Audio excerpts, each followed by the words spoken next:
Berlatar belakang di Provinsi Sumatera bagian selatan di Bumi Besema atau tepatnya di kota Pagar Alam. Kisah akan bermula pada seorang lelaki yang dikenal sebagai seorang pendekar sakti mandraguna di masa berdirinya kerajaan Majapahit dahulu kala, yaitu Serunting Sakti. Di dalam rumah, Serunting memberitahu kepada adik perempuannya yang bernama Siti untuk menyampaikan pesan kepada suaminya pendekar Tabing agar memberi batas kebun mereka dengan sebuah tanda. Sebab Serunting takut terjadi kesalahpahaman di antara mereka, mengingat kebun tersebut tidak mempunyai jarak sama sekali.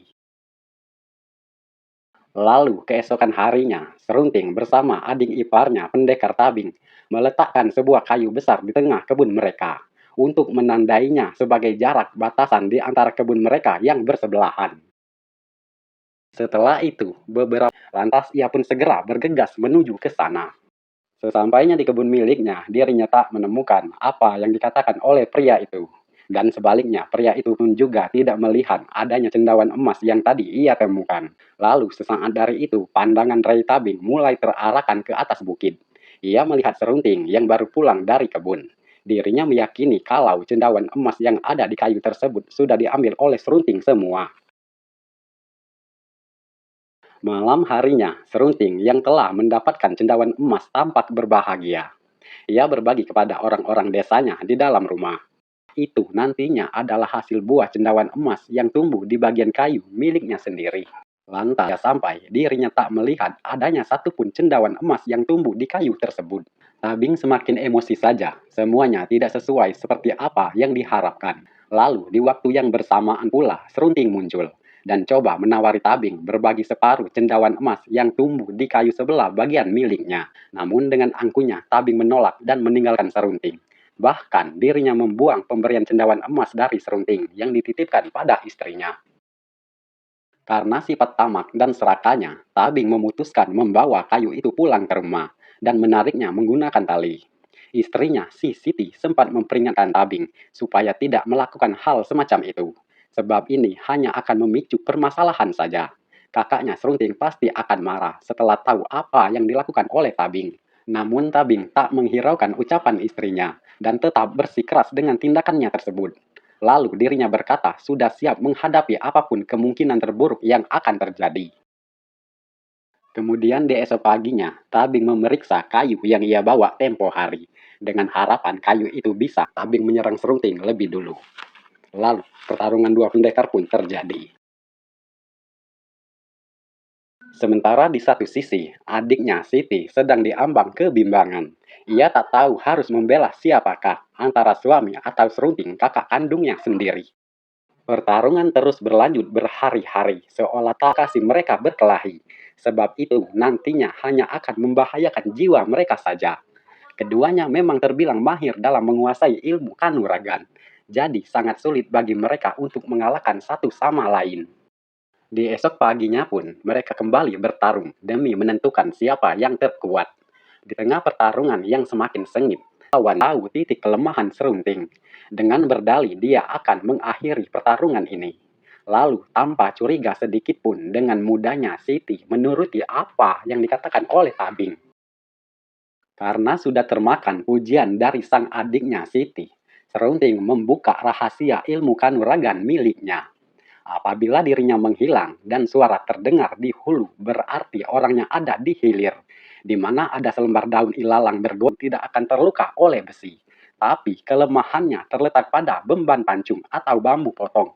Begitulah penuturan Serunting kepada adiknya. Setelah mengetahui ilmu Serunting dan mendapat titik kelemahannya, Tabing tertawa lepas.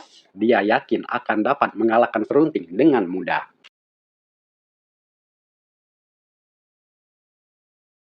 Kemudian daripada itu, tibalah saatnya bagi kedua pendekar itu bertemu di tempat yang telah dijanjikan.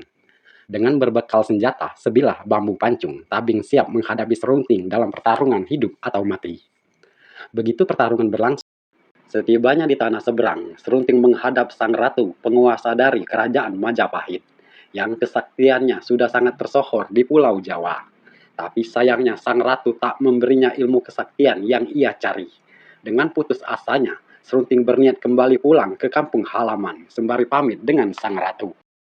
Di tengah jalan, rupanya dirinya mendengar lagi suara-suara gaib yang memerintahkan ia tidak boleh kembali pulang sebelum mendapatkan ilmu kesaktian. Lalu Serunting pun bertapa di dalam gua, berharap bisa memperoleh kesaktian di sana. Dari penglihatan mata batinnya sang ratu, dirinya tahu kalau Serunting sekarang ini sedang melakukan pertapaan di dalam goa. Ia kagum pada kegigihan Serunting dalam menuntut ilmu. Lantas sang ratu memerintahkan para prajurit membawa Serunting kembali menghadapnya untuk dianugerahi sebuah ilmu kesaktian. Dengan satu syarat, yakni Serunting harus menangkap seekor burung merpati yang ada di atas pohon, tanpa memanjat apalagi menebangnya. Begitu mendengar persyaratan yang diajukan oleh sang ratu, Serunting pun bersedia memenuhi syaratnya.